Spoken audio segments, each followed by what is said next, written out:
Radical access बहुत बढ़िया से समझेंगे, है ना। लिखिए, it is the locus of a point, it is the locus of a point whose powers whose powers with respect to whose powers with respect to two circles are equal. With respect to two circles are equal. अब मेरी बात पे ध्यान देंगे, फिर लिखेंगे अगली बात। मान लीजिए ये कोई एक सर्कल है, S1 इक्वल टू 0। ये कोई दूसरा सर्कल है, S2 इक्वल टू 0। S1 की इक्वेशन लिख ली, x square plus y square plus 2g1x plus 2f1y plus c1 equal to 0। S2 की इक्वेशन लिख ली, x square plus y square plus 2g2x plus 2f2y plus c2 equal to 0। सही है। ये दो सर्कल की स्टैंडर्ड इक्वेशन मान लिया, कोई कुछ नहीं इसके अंदर। अब पावर ऑफ अ पॉइंट किसे कह रहे हो? ये पॉइंट P है जिसका कोऑर्डिनेट h कोमा k है, जिसका मैं लोकस निकालना चाह रहा हूं। P का क्या निकालना चाह रहे हैं लोग? लोकस निकालना चाह रहे हैं। अब मैंने कहा locus of a point whose powers, यानी इस पॉइंट की power with respect to this circle and with respect to this circle दोनों सेम है। दोनों सेम है। पावर क्या होता है, हमने पढ़ा होता है। पावर ऑफ पॉइंट क्या होता है? लेंथ ऑफ द टेंजेंट का स्क्वायर। करेक्ट है बात? यानी मान लीजिए ये एक कोई लेंथ ऑफ द टेंजेंट निकाली इस सर्कल की, ये कोई निकाली इस सर्कल की, उसका स्क्वायर यानी ये और ये बराबर आ जाएगी। ये मतलब हुआ क्लियर? तो मैंने ऐसा ही किया, यानी अब पावर ऑफ पॉइंट क्या होता है? रूट S1 का स्क्वायर। तो पहले सर्कल के लिए रूट S1 का स्क्वायर विल बी S1, दूसरे सर्कल के लिए रूट S2 का स्क्वायर विल बी S2। दोनों इक्वल है, इसका मतलब S1 इक्वल टू S2। ये रेडिकल एक्सेस की इक्वेशन है, यही तो लोकस हुआ। S1 रूट मतलब यहाँ लेंथ ऑफ टेंजेंट का स्क्वायर निकाला उसका, तो x की जगह h, y की जगह k plus 2g1h plus 2f1k plus c1 equal to h square plus k square plus 2g2h plus 2f2k plus c2। h square k square दोनों जगह से कैंसिल आउट हो गया। समझ में आएगी? और लोकस निकालने के लिए हम क्या करते हैं? h की जगह x और k की जगह y। यानी ये इक्वेशन को पकड़ा, 2x कॉमन लिया, g1 माइनस g2 आया, 2y कॉमन लिया, f1 माइनस f2 आया, plus c1 minus c2 equal to 0। ये इक्वेशन आपके सामने जो आई, this is the equation of radical axis. अब ध्यान से देखिए, this is a degree one equation x and y. Degree one equation है, एक्स और वाई के अंदर में ऑलवेज क्या रिप्रेजेंट करती है? Straight line. तो यहां से समझ में आया ये रेडिकल एक्सिस आ जाएगी। This is the radical axis which is actually a straight line. तो आज के बाद ये पूरे स्टेप्स लिखने की बिल्कुल भी जरूरत नहीं है, आप सीधा लिखेंगे रेडिकल एक्सिस का मतलब S1 minus S2 equal to 0। That's it. समझ में आ गई बात? पक्का क्लियर? Zero confusion? श्योर? लिखेंगे।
हमने बात करी रेडिकल एक्सिस, दोबारा दोहरा रहा हूँ, हर्षिता समझ में आ गई बात? मैं दोबारा बोल रहा हूँ, रेडिकल एक्सिस की बात कर रहे हैं। ये एक सर्कल S1 है, ये एक सर्कल S2 है। P पॉइंट का लोकस निकाल रहे हैं। लोकस कहता है इस पॉइंट का पावर पहले सर्कल के रिस्पेक्ट में इज इक्वल टू इस पॉइंट की पावर दूसरे सर्कल के रिस्पेक्ट में। पावर का मतलब होता है लेंथ ऑफ द टेंजेंट का square is equal to length of the tangent का दूसरा square, which implies S1 minus S2 equal to 0। ये रेडिकल एक्सिस हुआ। यहाँ पर क्योंकि H comma k P point का लोकस निकाल रहे हैं, x की जगह h, y की जगह k, x की जगह h, y की जगह k, दोनों जगह सिंप्लीफाई किया। लोकस फाइनली निकालने के लिए h की जगह x, k की जगह y, वो डिग्री वाली इक्वेशन आ गई जो कि इससे कैलकुलेट कर रही है, जो कि रेडिकल एक्सिस होती है। तो आज के बाद रेडिकल एक्सिस किन्हीं भी दो सर्कल की बोली जाएगी S1 minus S2 equal to 0। Clear होगी बात? हमने डेफिनेशन पढ़ ली रेडिकल एक्सिस होता क्या है। अब क्या पढ़ रहे हैं? प्रॉपर्टीज। देखो टॉपिक का नाम प्रॉपर्टीज।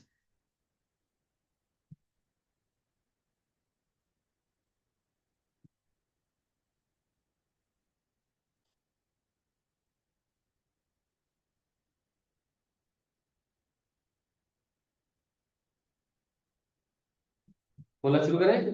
पॉइंट नंबर 1 लिखिए। if two circles intersect if the two circles intersect अगर दो सर्कल्स इंटरसेक्ट करते हैं then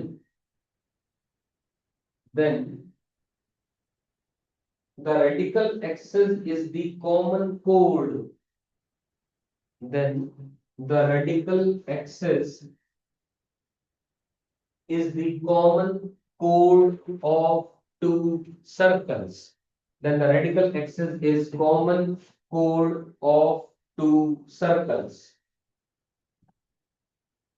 एक एक करके सारे केसेस की बात करा तो आपको समझ में आती चली जाएगी बात। रेडिकल एक्सिस की इक्वेशन हमेशा S1 minus S2 equal to 0 रहेगी। किसी केस में वो कॉमन टेंजेंट बन जाएगी, किसी केस में वो कॉमन कोड बन जाएगी। यहाँ क्या कह रहा हूं मैं, मान लीजिए जरूरत सर्कल्स अपार्ट ही रहेंगे। अगर कोई दो सर्कल इंटरसेक्ट कर रहे हैं लेटर से A और B पॉइंट पर, तो इनका जो इंटरसेक्शन की जो लाइन आएगी यानी जो कॉमन कोड होएगी, इसको रेडिकल एक्सिस कहते हैं। और इक्वेशन तो S1 minus S2 equal to 0 ही रहेगी। ये रहा S1 इक्वल टू 0 और ये रहा S2 इक्वल टू 0। क्या ये बात समझ में आ गई? पक्का clear?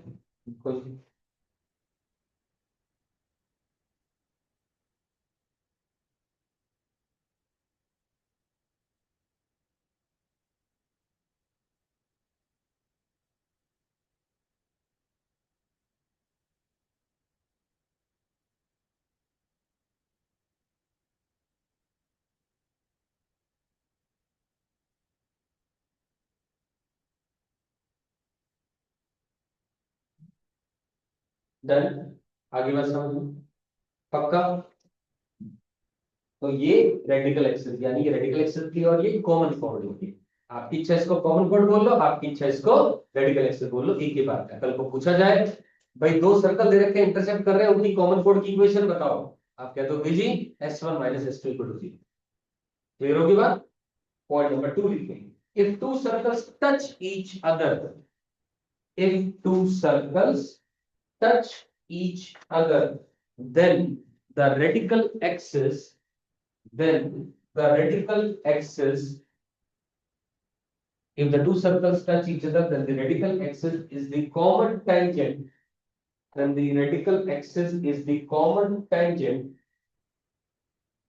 of the two circles common tangent of the two circles at their common tangent of two circles at their common point of contact at their common point of contact.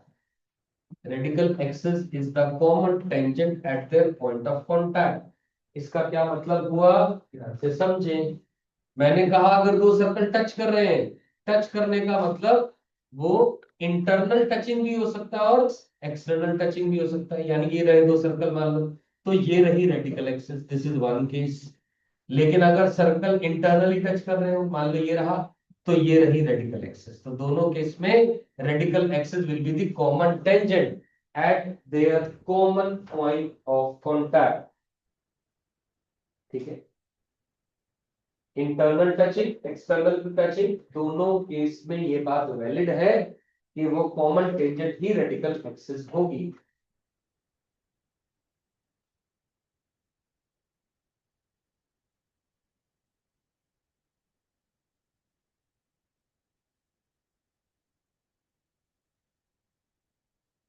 अभी समझ आ गई बात?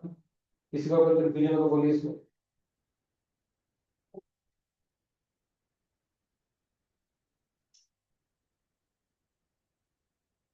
नेक्स्ट पॉइंट लिखोगे, radical axis. Next point, radical axis is always, radical axis is always perpendicular. Radical axis is always perpendicular to the line.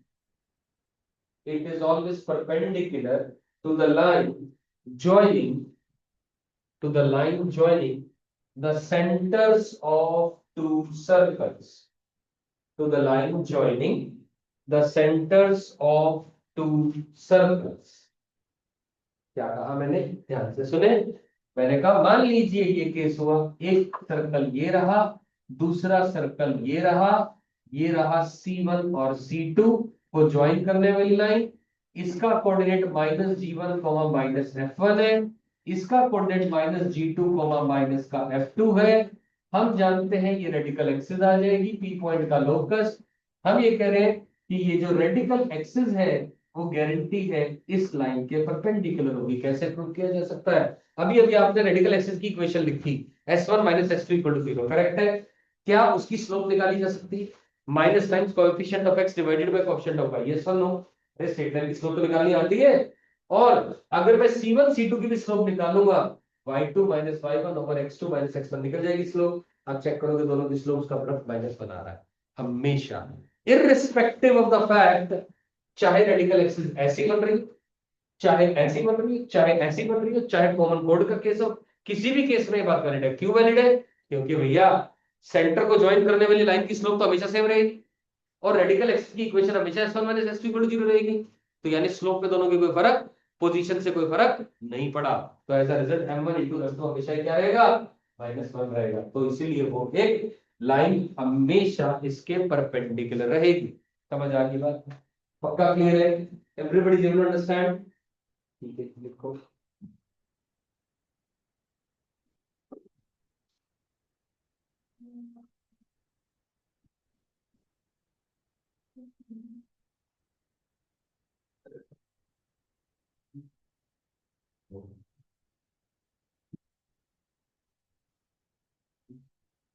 पर समझ आ गई बात? पक्का? अगले पॉइंट पे आ जाए। ठीक है, लिखो next point, pair of the circles, pair of the circles which do not have, pair of the circles which do not have a radical axis, which do not have a radical axis are concentric, are concentric।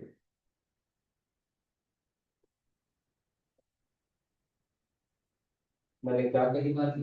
मैंने कहा pair of circles अगर उनकी कोई radical axis नहीं आ रही है तो पक्का वो कंसेंट्रिक है। मैंने इस बात का उल्टा बोला। मैं क्या, मैं ये कहना चाह रहा हूँ, मैं कहना चाह रहा हूँ अगर दो सर्कल कॉन्सेंट्रिक है, अगर दो सर्कल क्या है, कॉन्सेंट्रिक है, उनकी रेडिकल एक्सिस नहीं आएगी। मैं ये कहना चाह रहा हूँ। कैसे? इस बात को ऐसे समझ लेते हैं।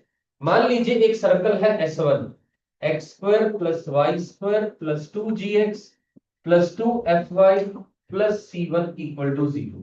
मैंने कहा दूसरा सर्कल है S2, x² + y² + 2gx + 2fy + c2 = 0। दोनों सर्कल का सेंटर सेम है, केवल फर्क किसका आएगा? C1 और C2 का, यानी कांस्टेंट का। तभी कॉन्सेंट्रिक सर्कल कहेंगे। तो ये मतलब ये पक्की बात है, C1 C2 के बराबर नहीं है अगर ये सर्कल कॉन्सेंट्रिक है तो, क्योंकि अगर C1 C2 भी बराबर हो जाएगा तो ये सर्कल कॉन्सेंट्रिक नहीं है, ओवरलैपिंग हो जाएगा, एक दूसरे के ऊपर ही आएंगे, ओवरलैप करेंगे, दोनों सर्कल अलग अलग नहीं सेम हो जाएंगे। समझ में आ गई बात बताइए। तो एक चीज बताओ, यानी ये वाला केस है, एक ये रहा और एक ये रहा, दो सर्कल कॉन्सेंट्रिक हो गए। अब हमें पता है रेडिकल एक्सिस की इक्वेशन निकालने का तो एक ही तरीका है, क्या, S1 minus S2 equal to 0। जैसे ही मैंने यहाँ पर S1 is equal to S2 करा, तो आप ध्यान से देखिए सब कुछ कट जाएगा, मेरे पास C1 is equal to C2 आ जाएगा। यस और नो? क्योंकि मैंने 1 मिनट के लिए मान लिया ये दो सर्कल है, इनकी रेडिकल एक्सिस निकालनी, एग्जिस्ट करेंगे मान के चल रहा हूं, तो एग्जिस्ट करेगी तो इक्वेशन क्या बनेगी, S1 equal to S2। S1 equal to S2 को इसको इक्वेट करा, सब कट जाएगा, क्या बराबर आ जाएगा, C1 इक्वल टू C2। पर मुझे पता है C1 C2 बराबर नहीं है, तो इसका मतलब जो माना है वो गलत है। क्या माना है, कि रेडिकल एक्सिस एग्जिस्ट कर रही है, इसका मतलब कंफर्म हो गया, प्रूव हो गया कि रेडिकल एक्सिस एग्जिस्ट नहीं करती है। ये एक क्वेश्चन को पूछने का ढंग है। मान लो पेपर में एग्जामिनेशन के अंदर में आपको क्वेश्चन दे दिया जाए, there is a pair of circle which do not have a radical axis, उसके बारे में कुछ कंडीशन दे दे, आपको ध्यान होगी बात कि इस बात से समझ में आ रहा है कि दोनों सर्कल कॉन्सेंट्रिक है, क्वेश्चन हो जाएगा। नहीं आया ये बात ध्यान में तो नहीं होगा क्वेश्चन, खत्म। क्लियर, समझ में आ गई सबको, क्लियर है, ठीक है, लिख ले, which implies no radical axis exists here। जब हम कॉन्सेंट्रिक सर्कल की बात करते हैं तो कोई रेडिकल एक्सिस एक्सिस नहीं करती है।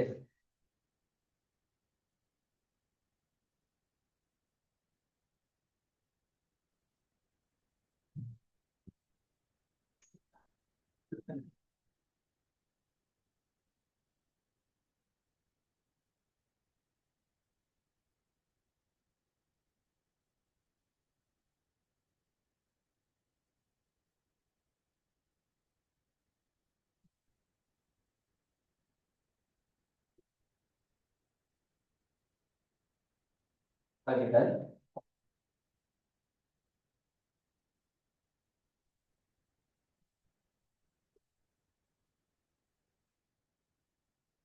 तो रेडिकल एक्सिस की प्रॉपर्टीज यहाँ खत्म हो जाती है कायदे से, आपका अब एक ही और टॉपिक बच जाता है, ऑर्थोगोनैलिटी। लेकिन मैं अभी कुछ क्वेश्चंस आपको कराने लगा हूँ, 2 या 3 क्वेश्चन कराऊंगा, सेलेक्ट कराऊंगा, और वो 2 या 3 जो भी क्वेश्चन करा रहा हूँ ये सारे जेई के पुराने प्रीवियस ईयर क्वेश्चन है, या तो मेन का है या एडवांस का है।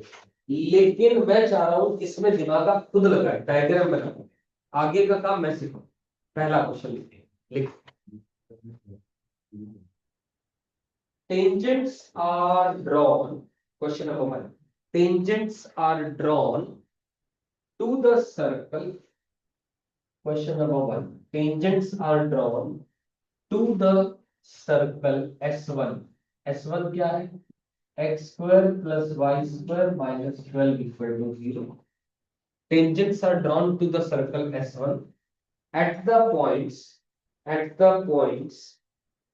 where it is met by, at the points where it is met by the circle S2, where it is met by the circle S2, S2 की इक्वेशन लिख रहा हूं, x square plus y square minus 5x plus 3y minus 2 equal to 0 at the points where it is met by the circle, ये रहा दूसरा circle, लिख ली बात यहां तक, आगे लिखे, फाइंड द, नेक्स्ट लाइन में लिखे, find the point point of intersection, find the point of intersection of these tangents, find the point of intersection of these tangents,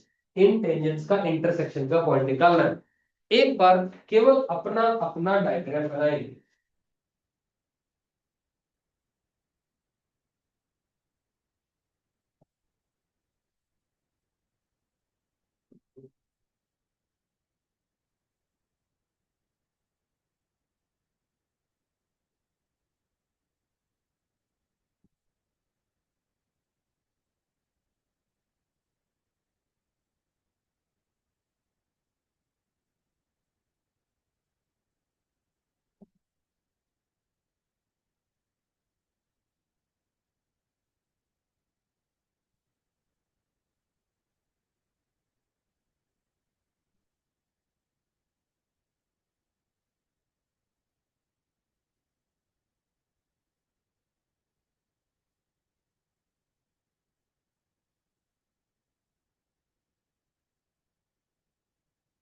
मैं सभी की कॉपी आगे चेक करूंगा, एक बार डायग्राम बनाए बस, क्वेश्चन आगे मैं करा दूंगा, कोई चक्कर नहीं।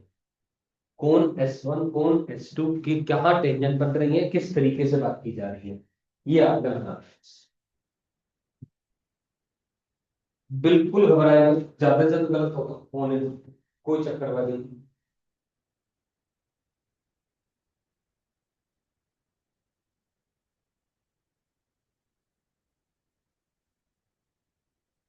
दोबारा कुछ तो दोबारा कर।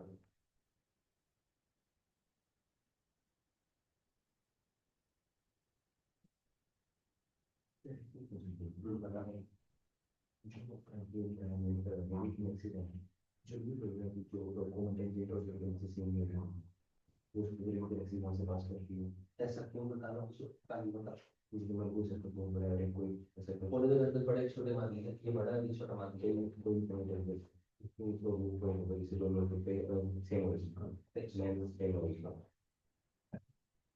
एक ये बहुत बड़ा सर्कल है और नीचे भी दूसरा सर्कल है, तो ठीक है ना, ऐसे क्या है पावर ऑफ पॉइंट, ये पी पॉइंट का सब बस। तो मैंने क्या करा, इस पी पॉइंट से यहाँ पर टेंजेंट बना दिया और इस पी पॉइंट से ये एक टेंजेंट बना दिया, ये बिल्कुल इधर बराबर हो सकते हैं, कोई और नहीं है ना, ऐसे ही वो पावर को पूरे। तो हमने ऐसा पाया, ऐसा इसी पे हो रहा है, क्योंकि इस पॉइंट पे, हाँ इस पॉइंट पर जो पॉइंट लाइन रहेगा वो इस सर्कल को, इस सर्कल को जरूरत नहीं पड़ता, तो ये भी जीरो, ये भी जीरो है ना, S1 बराबर कर लिया S1 S2। यहाँ पर बात करूँ तो इधर की लेंथ हो जाएगी कोई ये वाली, और यहाँ बात करो तो ये हो जाएगी बात लेंथ बराबर। अब क्या फर्क पड़ता है, किस डायमेंशन में देखो फिजिकलाइज करते हैं, लेकिन कभी कभी इनकी प्रॉपर्टीज का चक्कर है, क्या ये मतलब कि बता रहे हैं कि ये इसमें कैसे ही होगा, ये वाला पॉइंट, ये वाला पॉइंट होगा, पावर पॉइंट क्या होगा, ये रहा पावर पॉइंट, ये कोई मान लीजिए ये पॉइंट नहीं है, ये पॉइंट है लेटर से, कोई भी नहीं लेकर देते हैं, ठीक है, छोटे छोटे वाला ये नहीं, ये लेवल इज इक्वल टू ये लेवल, क्या कोई पॉइंट उसके कोऑर्डिनेट हम ऐसे निकाल सकते हैं ना दूसरा स्टैंडर्ड पॉइंट, इसके लिए ये पॉइंट आउटसाइड है और इस सर्कल के लिए भी पॉइंट आउटसाइड ही है, तो परेशानी तब होती है एक आउटसाइड हो जाता है, एक के इनसाइड हो जाता है, तो पॉजिटिव इस पर नेगेटिव बराबर नहीं हो सकता है ना, क्योंकि S1 तो पॉजिटिव या S1 तो नेगेटिव इस बात का निर्भर करेगा ना, पॉइंट उस सर्कल के अंदर नहीं करके बाहर नहीं करना, ये लोग बिल्कुल सेम परफेक्ट इन दोनों की साइड में यस यस तो होता है, this is a good reason for solving, इसके अंदर मैं समझ नहीं लेता है, ये बहुत बड़ा मेरे पॉजिटिव वाले ये पॉजिटिव के बारे में, ठीक है ना, ठीक है ना, हाँ जी बिल्कुल ऐसा रेटिंग कहा है कितनी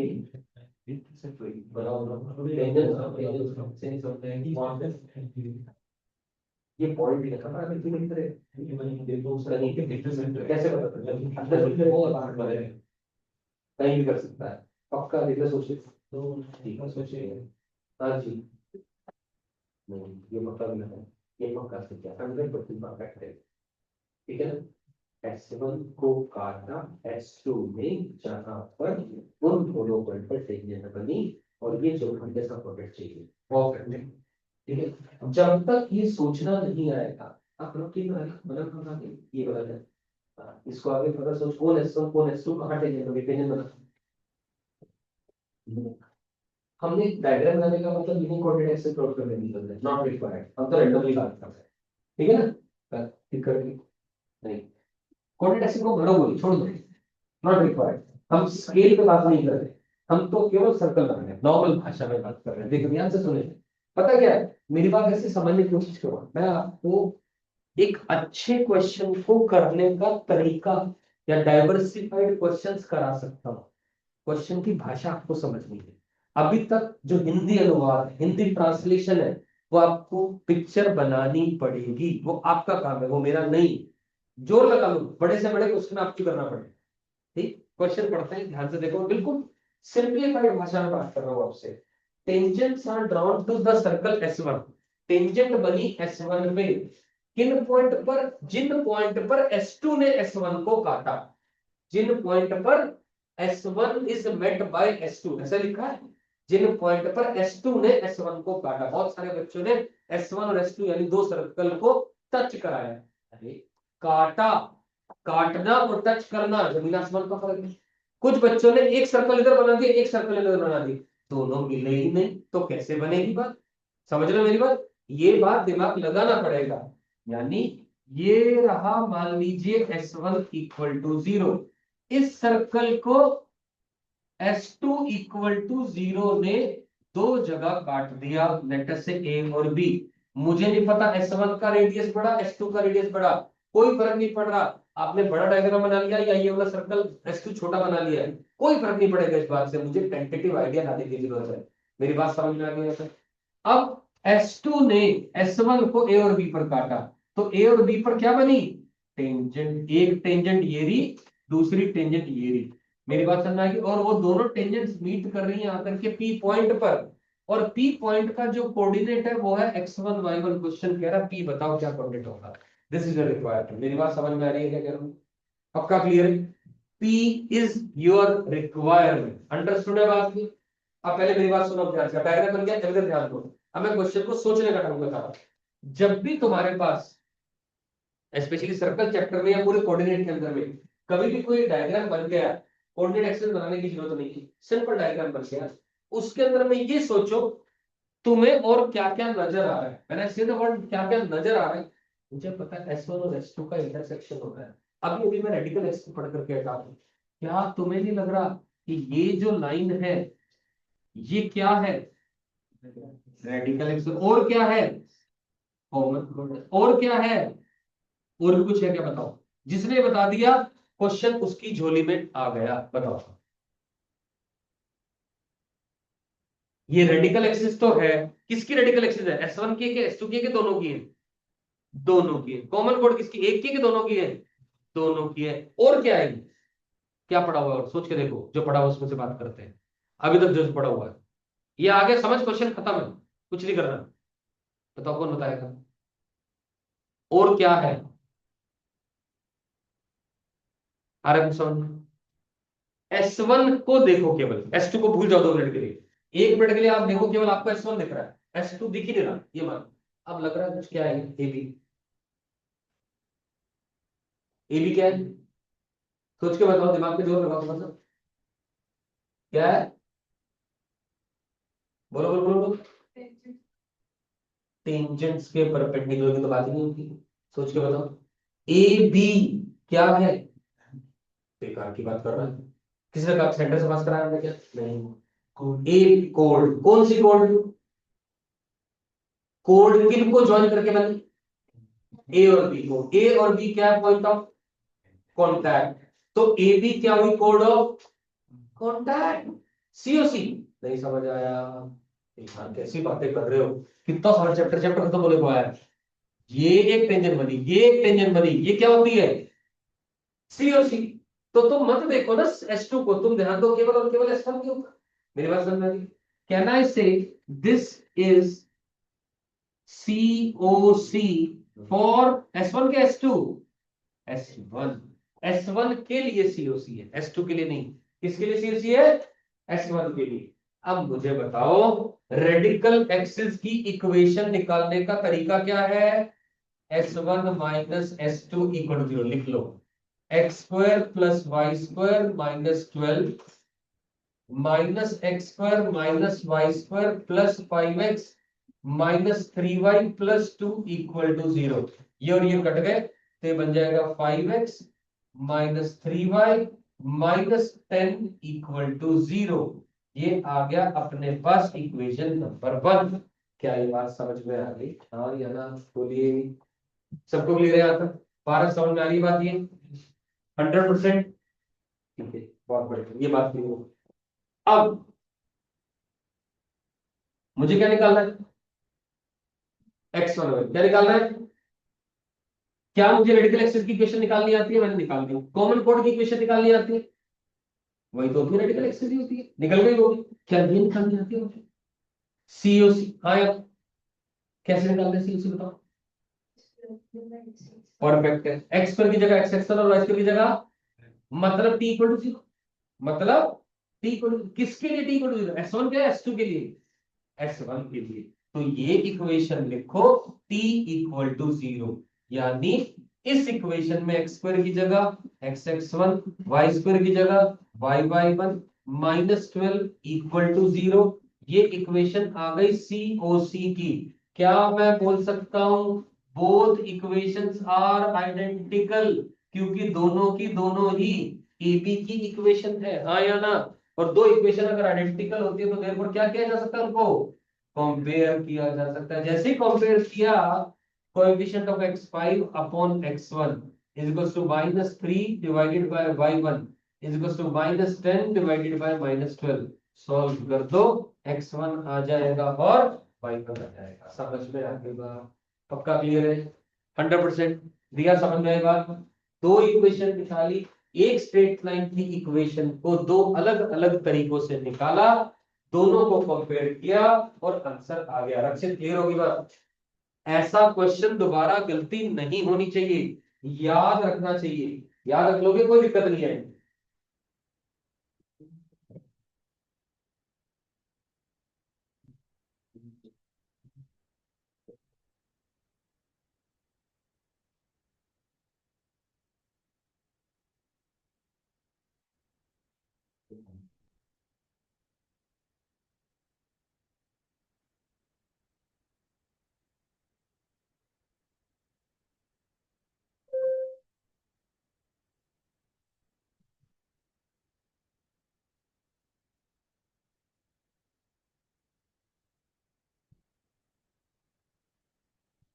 मजा आया इस क्वेश्चन को करके, समझ आएगा आपको?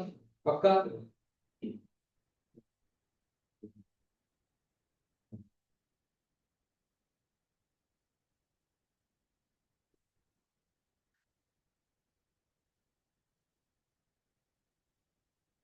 एक और क्वेश्चन करा रहा हूं, लिखो, बोलना शुरू करो। क्या लिखा नहीं है अभी, लिख रहे हैं बच्चे, लिखो फटाफट।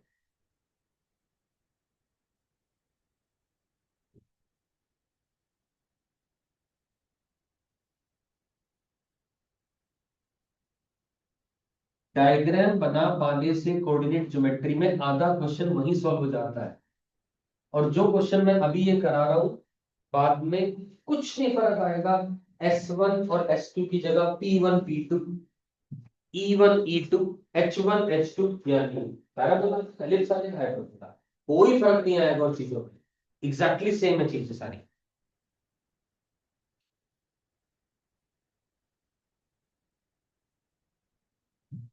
चलिए देखो मेरा अगला क्वेश्चन। प्रूव दैट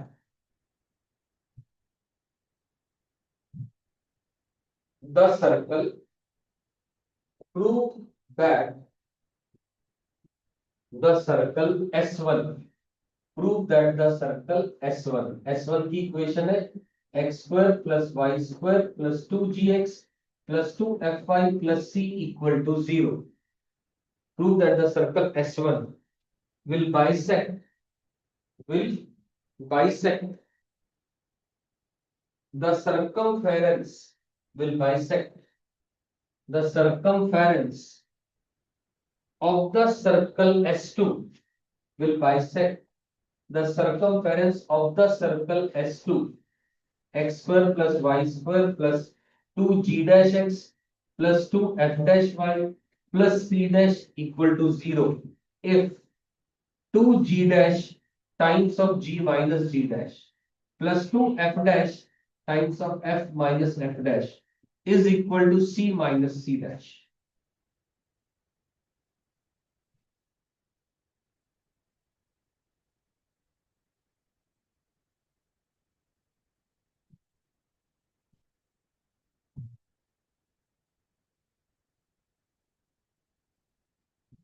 आप क्वेश्चन पढ़ते डायग्राम बनाएंगे, फिर दोबारा सब लोग S1 कौन S2 कौन, क्या मतलब, बनाइए डायग्राम, फिर अगली कहानी मैं कराऊंगा।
क्वेश्चन ने कहा S1 बाइसेक्ट करता है सर्कमफेरेंस ऑफ S2। तो ये रहा, मान लीजिए S2, S1 क्या कर रहा है, बाइसेक्ट कर रहा है इसके सरकमफेरेंस को, यानी इसकी बाउंड्री को दो बराबर भागों में बांटा। सरकमफेरेंस को बांटना, सरकमफेरेंस यानी बाउंड्री, इसकी बाउंड्री को दो बराबर भागों में बांटना। तो जो S1 है वो ऐसा कुछ नहीं है, ये S1 इक्वल टू 0 है। इसने क्या करा, S2 को A और B पर काटा, तो इतना हिस्सा और इतना हिस्सा दोनों बराबर। क्या ये बात समझ में आ गई? पक्का क्लियर? अब अगर दो सर्कल्स एक दूसरे को काट रहे हैं तो पक्की बात है इन पॉइंट्स पर ज्वाइन करने वाली लाइन क्या कहलाती है, रेडिकल एक्सिस। और क्या कहलाती है, कॉमन कोड। और क्या कहलाती है, कॉमन कोड। और भी कुछ कहला सकते हैं क्या, और भी कुछ कह सकते हैं, सोच के देखो क्वेश्चन की भाषा को पढ़ के। ये लाइन क्या एक्ट करेगी, डायामीटर। परफेक्ट। किसका डायामीटर, S1 का S2 का, S2 का। तो जो भी लाइन डायमीटर होती है उसके ऊपर उस सर्कल का सेंटर लाइन करेगा। इस सर्कल का सेंटर कौन है बताओ, S2। ये क्या centre, minus g dash comma minus f dash. Perfect हो गया, क्वेश्चन खत्म हो गया।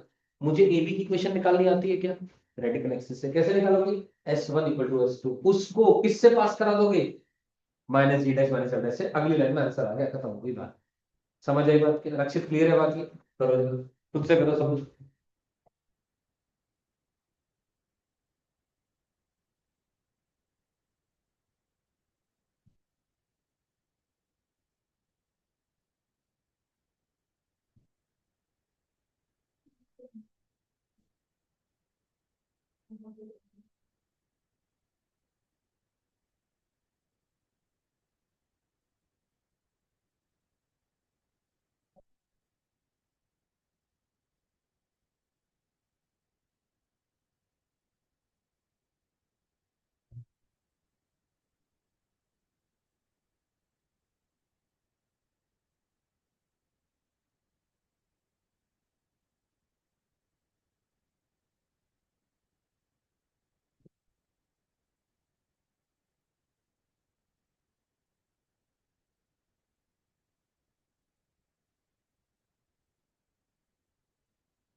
S1 माइनस S2 निकाला हमने, वो बन जाएगा 2x times of g minus का g dash plus 2y times of f minus का f dash plus c minus का c dash equal to 0।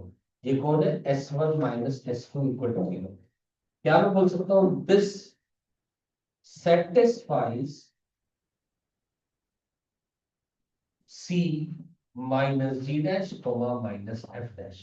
Satisfy करेगा तो x की जगह माइनस जी डैश पुट कर दे, यानी 2 into minus g dash times g minus g dash plus 2 into minus f dash times f minus f dash plus c dash equal to 0। Minus common ले लो, आपका answer आ जाए। समझ में आ गया सबको?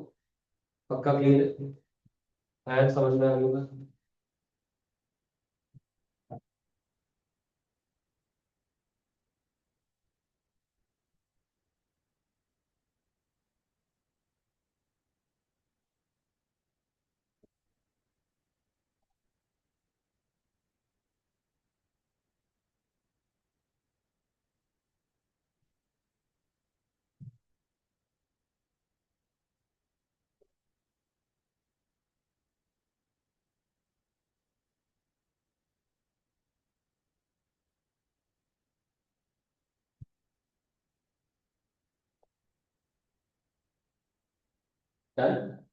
चलेगा।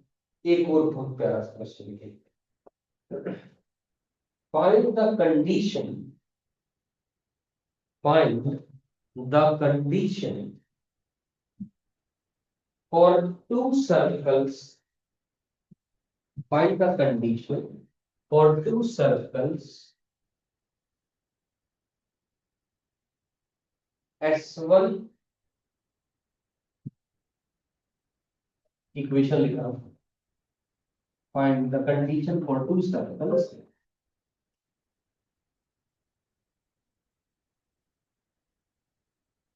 S1 की इक्वेशन है, लिखिए x square plus y square plus 2ax plus c square equal to 0 and S2 की इक्वेशन है x square plus y square plus 2by plus c square equal to 0। Find the condition for these two circles to touch each other. Find the condition for these two circles to touch each other. आपको condition बतानी है इन दोनों circles को, ताकि वो एक दूसरे को टच कर सके। उसके लिए क्या कंडीशन रिक्वायर्ड होगी? अब बताओ इसके लिए डायग्राम क्या बनेगा? दोनों सर्कल टच करेंगे, कौन सा टचिंग होगी, इंटरनल एक्सटर्नल? किसने कहा दोनों संभव है? इसीलिए पूछा सवाल।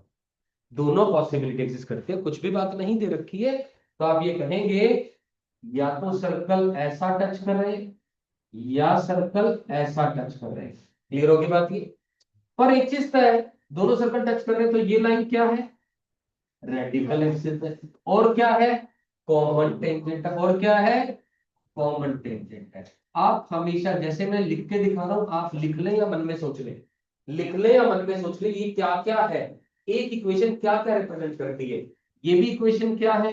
रेडिकल एक्सिस है या फिर कॉमन टेंजेंट। दोनों बातें पॉसिबल है। यस सर, क्लियर होगी बात? 100% ओके। अच्छा, अब मुझे बताओ, क्या मुझे रेडिकल एक्सिस की इक्वेशन निकालनी आती है? हाँ आती है। क्या होती है equation? S1 minus S2 equal to 0। कर दो, निकाल दो।